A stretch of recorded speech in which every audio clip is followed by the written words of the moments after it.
let's have a look at some Apple Spectral or Apple Dolby Atmos audio, and see what the good stuff, the bad stuff, and the ugly stuff is. So, just a bit of background on me. I've got about 20 years experience on multi-channel music, going back to DVD audio, SACD multi-channel, and now the current Blu-ray audio. Yeah, multi-channel music concerts on DVD, on Blu-ray. So plenty of experience there. If something does impress me, then it's got to be pretty good. So we'll fire up our Apple Music.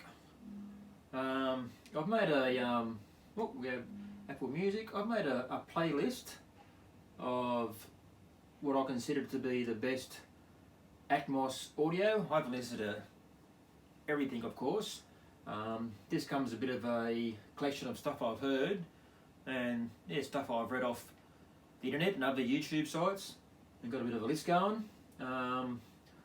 My main musical preference is in the rock vein, pop rock, prog rock, hard rock. But yeah, as you can see, there's a bit of a collection here.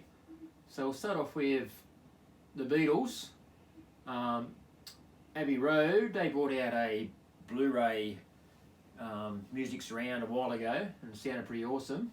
So it wouldn't be too hard to come up with a Dolby Atmos mix of that, which they have, and that sounds fine. That sounds pretty good. Not as good as the Blu-ray version, of course. It's a bit more discreet. You can really get the placements of the different instruments, but it's got a big full sound, so that's not too bad. Norah Jones, which is always a classic, so it's an all FL classic, so of course that sounds pretty good. Now the ones that do sound good are probably music that I'm not too familiar with, but this is the techno sort of dance music blends itself perfectly to it. This is probably the best one. Boom. This just, yeah, booms right. It just goes off. It's channel placements all over the place. You can hear it coming out for the ceiling speakers, for the surrounds, for the fronts. You want to impress somebody, that's on the play. It only goes for 2 minutes 34, so it's pretty short and sweet, but it definitely does go off. That's another sort of dancey techno one that does pretty well. Now we get into our rock sort of vein. The Rush ones are pretty full sound, pretty good. Of course, Diana Krall, that's always going to sound pretty good. Rolling Stones Angie, good acoustic guitar, that goes around the room a bit. The Lady Gaga one, it's got some big raps on the internet, but I didn't find it all that impressive.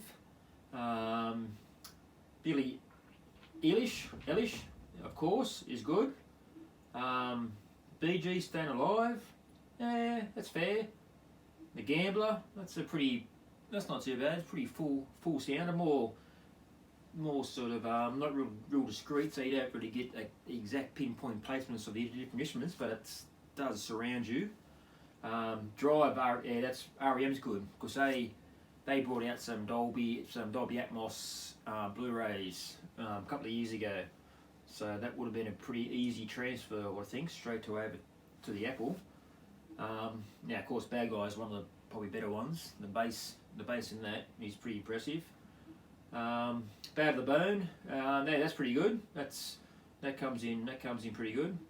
When Doves Cry, I'm not too impressed with that. Sheryl Crow, What Would I Do? Now that's quite good. That's got some good instrument channel placement around the room. So that's a positive. 4 Non Blondes, What's Up? Pretty good. Free, alright now. Yeah, that's a good one. That sort of spins around the room a bit. This is a really good one. Jessica by the Allman Brothers. Yeah, it goes for 7 minutes 30, so you've got to sit right through it. And definitely has its quiet moments and then picks up again and then circles the room a bit. Pat Benatar, not the best. Yeah, that's Theme from Jurassic Park. That's a pretty big sound, as you can imagine. And one of the better ones, which I've only played the other night, Rise on the Storm. That's a good one because it's got thunder and rain at the start and actually all throughout it. And definitely the rain is coming from the from the speakers above. Then the lightning will crack behind you, and then the music starts, and the bass gets going, and it sounds pretty good. Now, unfortunately, the bad ones. Now that's only a really small percentage of what's out there, which is unfortunate, because the bad ones aren't good at all. So you go down to our spatial area, spatial music. There is a lot more. There's a lot of newer stuff coming out all the time, so you've got to keep a bit of an eye on it. For example, we'll just go made for spatial. I haven't had, as I've said, I haven't all of them. Pretty disappointed with Marvin Gaye. I had some hopes for that. Blinding Lights, that's just a current pop song, which should sound good, but sounds pretty flat.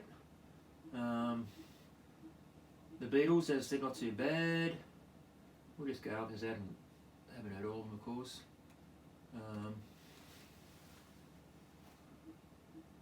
Marvin Gaye, What's Going On? Now that one, that doesn't sound very good at all. It sounds quite a flat sounding, volumes down a bit low. Counting Crows one's reasonably good. Sweet Child of Mine, that's disappointing actually, because that's also came out in a surround Blu-ray a while ago, and sounds very impressive on that. A massive sound. But on this one, once again, sounds flat. That's the word to describe it. It just sounds a bit flat. It's hard to explain, but I don't know.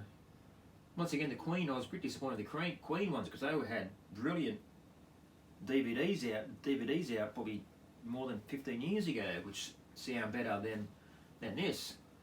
So that's a bit disappointing. Once again, that was also another DVD audio that came out years ago. Not as good. So yeah, you can go right through them. See. Some good. Yeah, pretty much. That should have been incredible. It is incredible on their greatest hits DVD music videos and DVD audio, but I suppose I'm comparing it to a high quality, but this being Dolby Atmos should be higher again. The bar should be set higher, but it's definitely not. So hopefully, Sgt. Pepper's Lonely Hearts, very disappointed with that one. That sounds probably one of the most lifeless recordings on here. And once again, on Blu-ray audio, it's pretty good. Probably the worst ones are in the rock genre, which is of course my favourite genre. Even like this, Jimmy Barnes, Australian artist, and it's very new recording, and sounds flat and lifeless. In Dolby Spectrum, you go back to just a lossless 2 channel, and the sound picks up and sounds 10 times better. So maybe it's better on the headphones, I don't know, if it's designed more for headphones and audio systems. Renegade Sticks, that's not too bad. It's got a pretty big sound, but not as great as what I thought it'd be.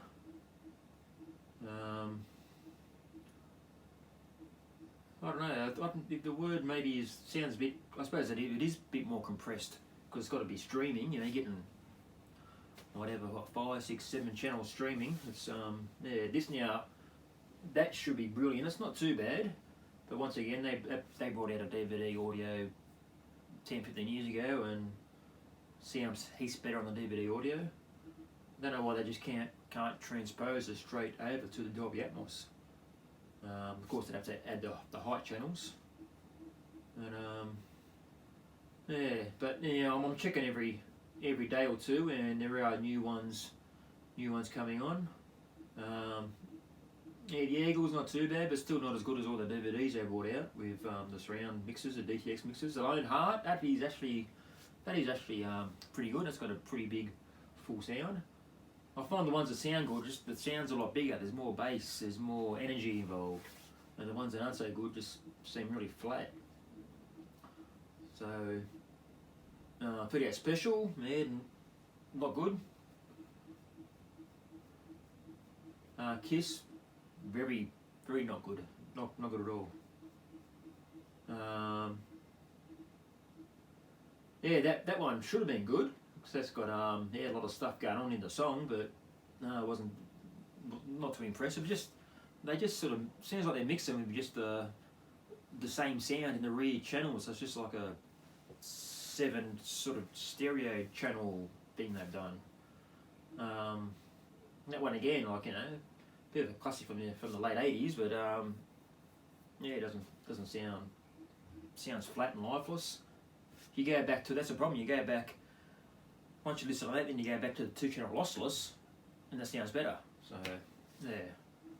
Apple, what have you done? Come on. Hopefully they, in the future, they go back through these and get them right. Anyway, so, in a nutshell, so far disappointed. The